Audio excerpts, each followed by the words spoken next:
મારી પત્ની જો ગર્ભવતી થાય તો એને કોઈ નિયમ પાળવાના ખરી? હા હા, કેમ નહીં? તો કયા નિયમ પાળવાના? સત્યમ શૌચમ દયા દાનમ મેક ભક્તમ ભોજનમ.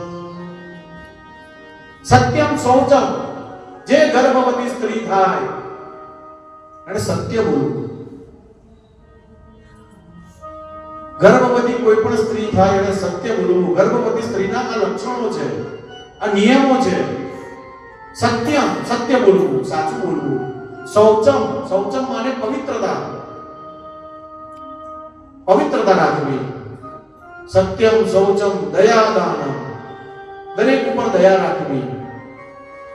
અને એક ભક્ત ભોજનમ, એક ટાઈમ એને ભોજન કરવું અને બીજો ટાઈમ હોય સાંજનો ટાઈમ ત્યારે ઓછું ખાવું.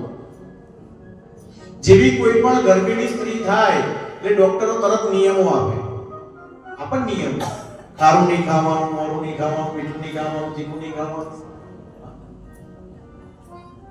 એમ આ સંત મહાત્મા ઋષિ મુનિઓના આ વેરિફિકેશનો આપેલા છે કે કોઈ પણ ગર્ભિણી સ્ત્રી થાય એટલે સત્ય બોલવું, પવિત્રતા રાખવી, દયા રાખવી, દાન કરવું અને એક ટાઈમ ભોજન કરવું.